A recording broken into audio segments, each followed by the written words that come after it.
This section is on another foundation tool, another tool you're going to want to use for at least a week.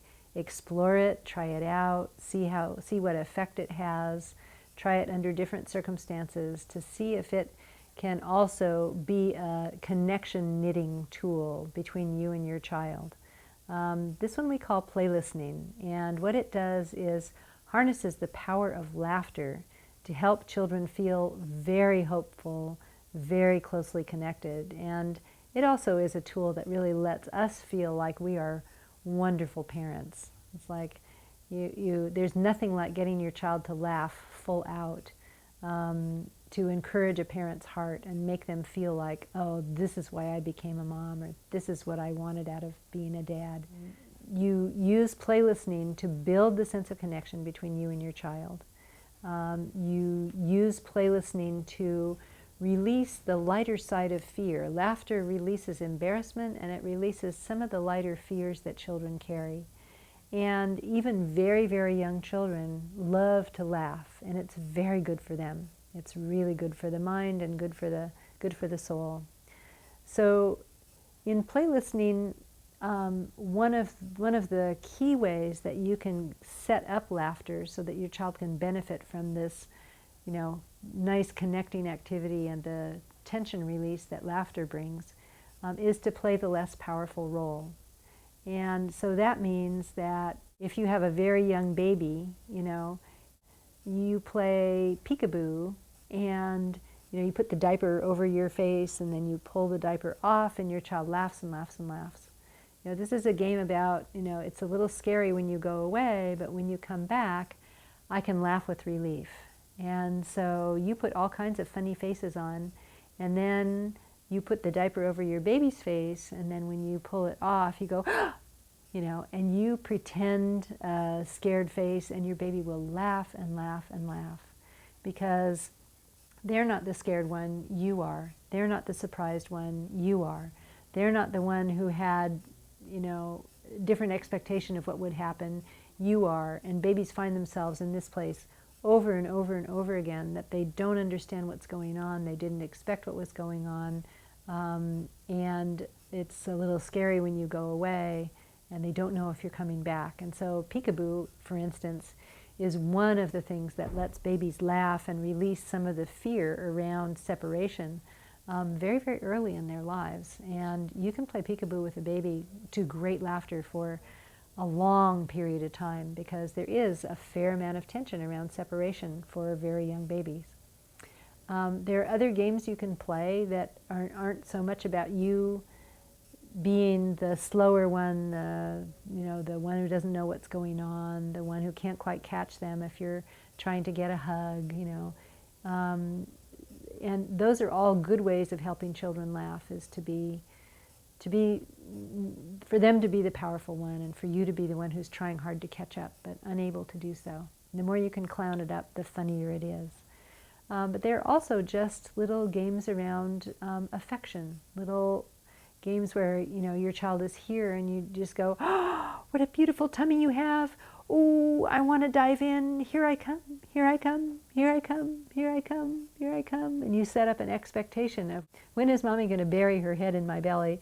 Then all of a sudden it's like, ooh, and you touch their belly like that. You don't tickle, you don't dive in and keep tickling. You just nuzzle, and then you come back and they laugh and laugh and laugh, and you give it a little breather so they're not overwhelmed with you taking initiative. And then you go, oh, that beautiful belly, it's calling me. I'm coming, I want to nuzzle again. Here I come, here I come. Ooh, and so these games of, I want to be with you, I want to touch you, games of, when your child is flipping around on the diaper table, they try to flip over, you flip them back and go, come here, you, and you flip them back and you nuzzle them really good, and then they laugh and try to get away, and you let them turn themselves over, and as long as they're not too poopy, and you bring them back, and basically it's just a thing of letting your child have the power, and then you responding a little bit, and letting them have the power and you responding a little bit, but always with a really affectionate tone. So any kind of play like this that's physical, that's active, that gives them the powerful role, much of the time, if not all of the time, and lets them laugh without screeching. It's like if you're doing a little chase game and you're being too overbearing, you know, you're coming on too fast or you're getting too close and they're scared, it's kicking up, you know, it's like, oh my gosh, I'm not sure I'm safe. You'll hear your child screech, or they'll scream at the top of their lungs. It won't be relaxed laughter. It'll be screeching or screaming, or they will stop laughing and their eyes will get wide, and it'll begin to feel like a contest. It'll begin to feel like I have to get out of here. So you want to keep it out of that arena. So if your child is beginning to screech, then that means you have to bumble more, you have to fall down more, you have to, you know, really be the cartoon character who is scared of every little thing, or who falls all over the place and is so silly they can hardly even walk. Every child has, you know, a different level of fear and a different tolerance for how fast grown-ups can come up to them and how hard grown-ups can play, and they might need a game to be very, very regular, the same every time, in order to feel safe. And other children who are stronger and less worried can have a game, you know, have several variations, and the grown-up can play lots of variations on a theme and have the child still laugh and laugh and laugh. But if a child's really scared, they need you to play it the same way over and over in order for it to be funny. So play around with getting laughter going, just noticing when your child laughs without tickling them.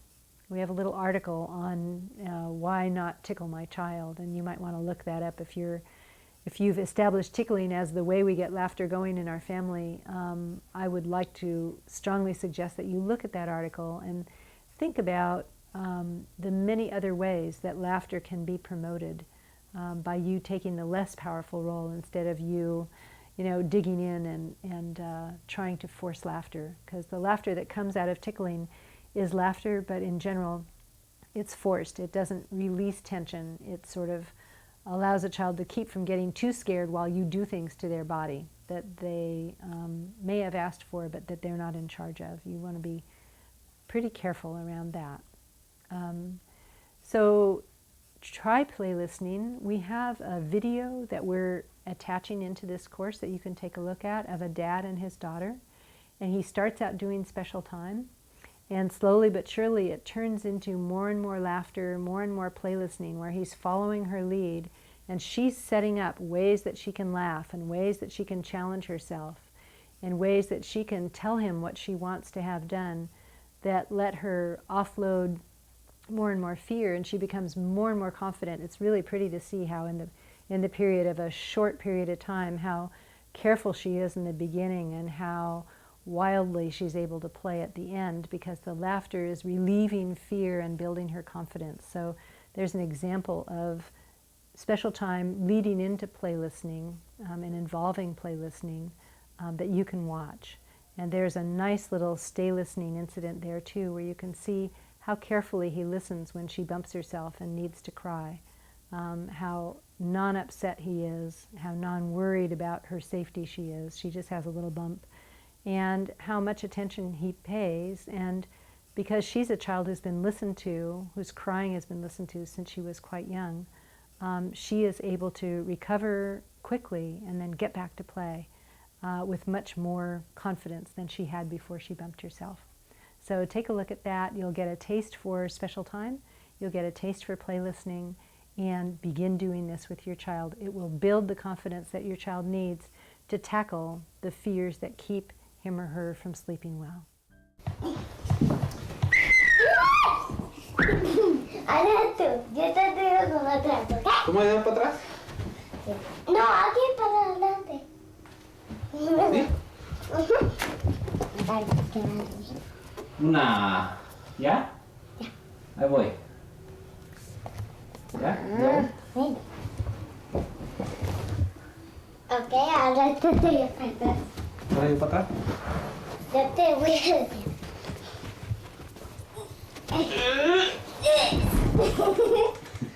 Ok. Ahora. ¡Punk! Ahora te digo.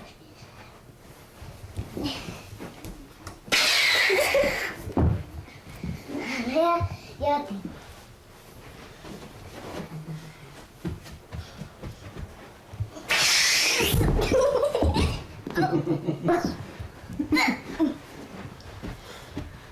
Ok, para adelante. Cuidado con la cabeza. Ahora ya. A ver, Ópate. ¿tú necesitas ayuda? No. A ver. Sí.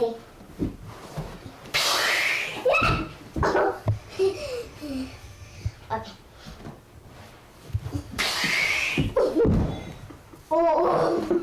Ahora yo a ti. ¿Para atrás? Sí. Te voy a hacer una rapidito.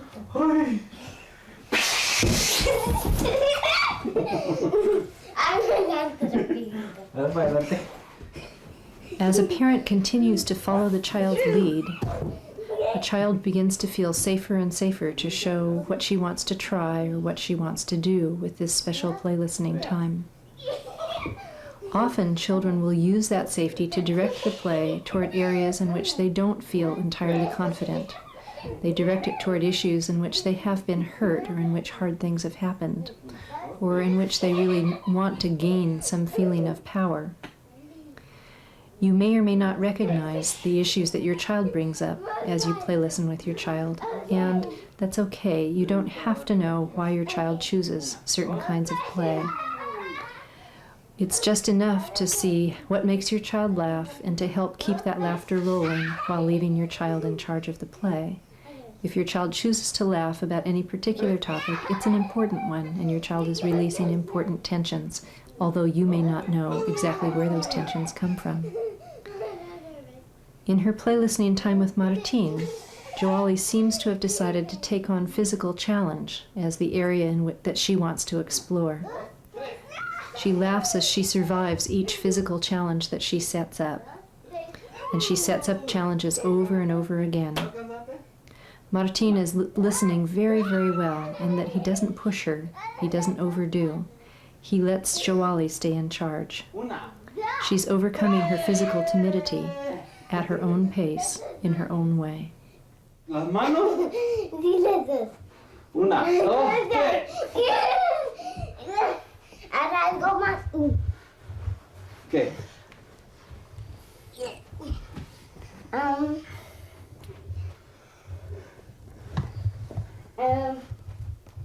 Que tú brincas.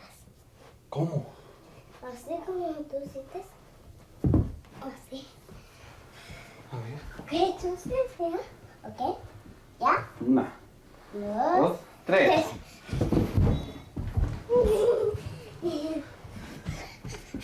Más rápido. Una.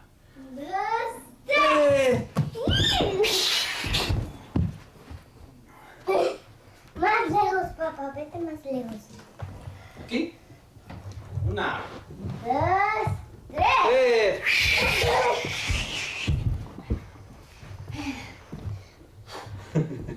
Ok. Ok. Ahora yo a ti. ¿No me vas a caer arriba? Una. Dos, Tres.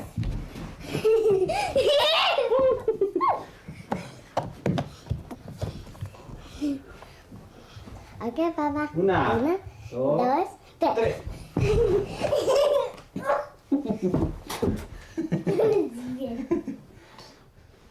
Ay, se me olvidó. Ey. Ay.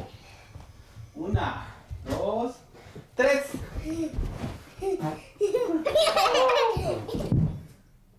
Oh, oh.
¿Dónde te golpeaste, mamá?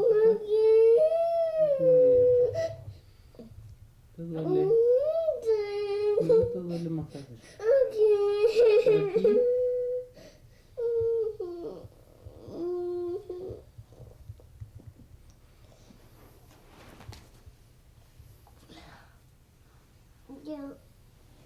¿Ya?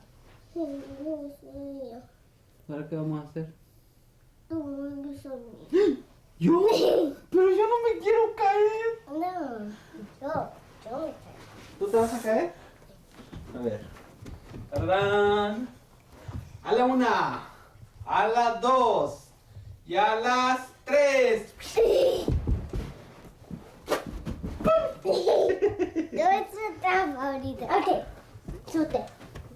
It's clear that Jwali's working on gaining physical confidence.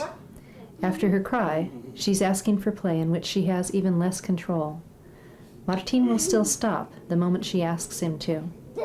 But she's not asking him to stop quite so frequently anymore. Remember how careful she was when we first saw her?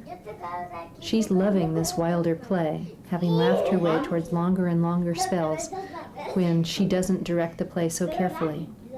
Martin is still listening. He's still increasing the challenge just enough to make the play interesting for her. No te caigas, pues. Okay.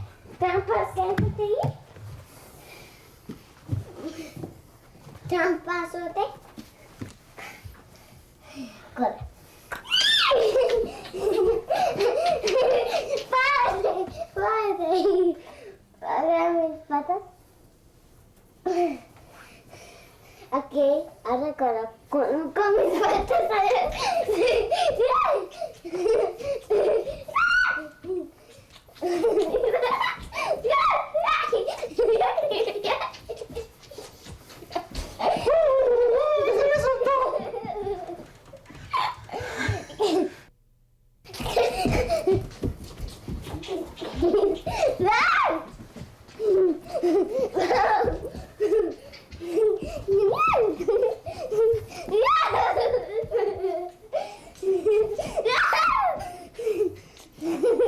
No veas la cámara, pues.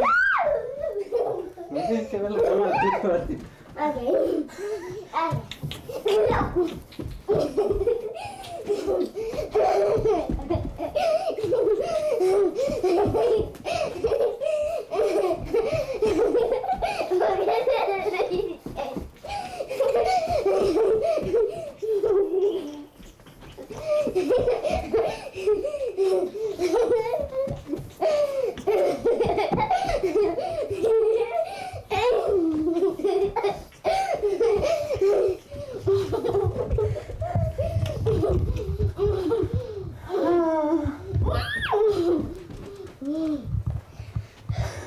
Más rápido.